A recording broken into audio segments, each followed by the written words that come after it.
उत्तर प्रदेश में इस समय सुल्तानपुर डकैती कांड की चर्चा खूब हो रही है। साथ ही मंगेश यादव के एनकाउंटर के बाद से मानो यूपी पुलिस का नाम हर किसी की जुबान पर है। लेकिन एनकाउंटर में ढेर होने वाला और एनकाउंटर में ढेर करने वाले से ज्यादा चर्चा हो रही है तो एनकाउंटर स्पेशलिस्ट की पत्नी रितु शाही की। अब चर्चा क्यों है उसे समझने के लिए सबसे पहले ये समझना होगा कि डीके शाही कौन है। उसके बाद ये समझेंगे कि आखिरकार उनकी पत्नी रितु शाही क्यों है और आखिरकार इनकी इतनी चर्चा इस एनकाउंटर के बीच क्यों हो रही है। यूपी पुलिस की आधिकारिक वेबसाइट के मुताबिक डीके शाही का पूरा नाम धर्मेश कुमार शाही है। वो देवरिया के नौतन गांव के रहने वाले हैं। उन्हें एनकाउंटर स्पेशलिस्ट के तौर पर जाना जाता है।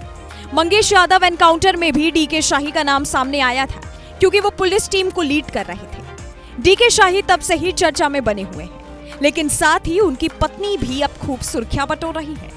आपको बता दें कि पिछले दिनों उत्तर प्रदेश राज्य महिला आयोग में 25 सदस्यों की सूची जारी की गई थी। इस सूची में रितु शाही का नाम भी था।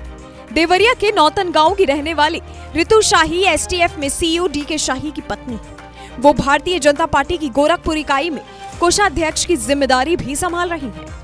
लंबे समय से पार्टी के लिए उनके सेवा भाव को देखते हुए बीजेपी ने उन्हें अब सरकार की जिम्मेदारी दे डाली।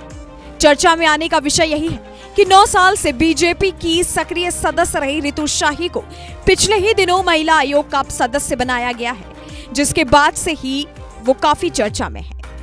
रितु शाही ने एमए की पढ़ाई इकोनॉमिक्स विषय से पूरी की और इसके बाद उन्होंने एमबीए डिग्री हासिल की। वो जूडो की नेशनल प्लेयर भी रह चुकी हैं। यही नहीं, रितु शाही के 3 बच्चे हैं। इनमें 2 बेटे और 1 बिटिया है। उनकी बेटी सबसे बड़ी है और दिल्ली में लॉ की पढ़ाई कर रही है।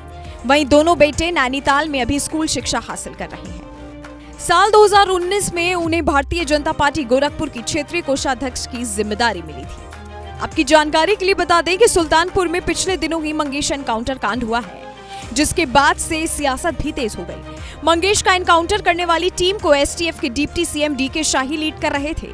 उनके नाम अब तक 50 से ज्यादा एनकाउंटर का रिकॉर्ड दर्ज है। और अब जब उत्तर प्रदेश की हिस्ट्री में सबसे बड़ा सुल्तानपुर लूटकांड हुआ, उसमें भी डीके शाही का नाम निकलकर सामने आया।